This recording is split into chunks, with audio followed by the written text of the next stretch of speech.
لیکن نا نبی پاک صلی اللہ علیہ وسلم نے نا حد بیان کر دی، اور میرا خیال ہے یہ حدیث سمجھنے کے بعد بھی اگر سخاوت کا ذوق پیدا نہ ہو تو پھر بندے کو نا سرجری کرانی چاہیے دل کی۔ نبی پاک صلی اللہ علیہ وسلم نے فرمایا اللہ کے راستے میں خیرات کر کے جہنم سے بچ جاؤ، اللہ کے راستے میں خیرات کر کے جہنم سے بچ جاؤ، اللہ کے راستے میں دیکھ کے جہنم سے بچ جاؤ۔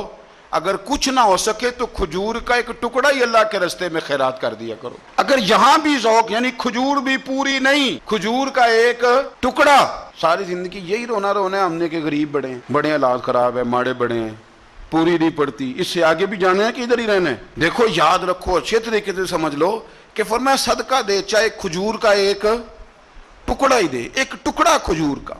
اب سمجھ لیں بات کو، ہمارا جو معیار اب خرچ کرنے کا ہے نا، وہ تو ہم نے امیر لوگوں کے ذمہ لگا دیا ہے، اور امیر بیچارہ بھی وہ کئی دفعہ الجھ جاتا ہے، وہ کہتا ہے جناب کس کس کو دیں، مسجد کو، مدرسے کو، گلی بنانے والوں کو، قبرستان بنانے والوں کو، غریبوں کو، بیواؤں کو، سب کو پتہ چل گیا محلے میں فلانا بندہ امیر ہے، تو ہر ایک کی توجہ اسی کی جانب ہے۔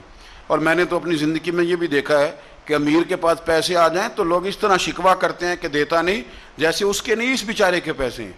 اس کے بہن بھائی کہہ رہے ہوتے ہیں دیکھو جی خود کروڑوں کی جائیداد خرید لی، ہمیں 5,000 نہیں دیا۔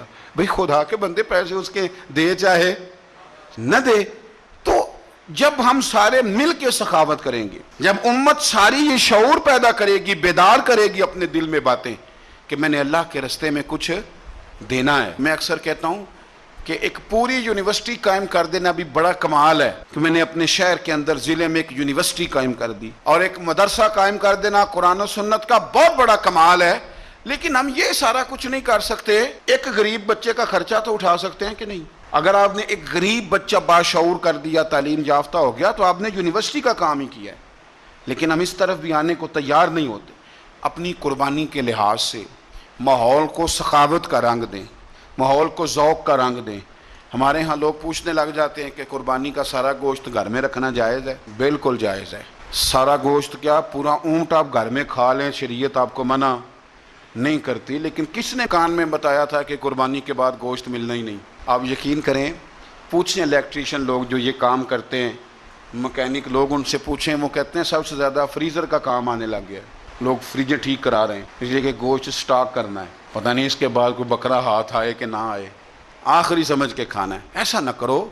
اگر سارا گھر میں رکھنے کا مفتی صاحب سے فتویٰ پوچھ لیتے ہو تو کیا کسی مفتی نے یہ فتویٰ نہیں دیا کہ سارا بانٹ دینا بھی جائز ہے؟ یہ بھی فتویٰ پوچھو کسی سے، نہ ہو تو مجھ سے پوچھ لو۔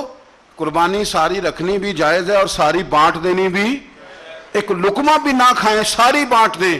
آپ بانٹتے رہیں، رب کریم آپ کو اور دینے کا ارادہ فرماتا رہے گا۔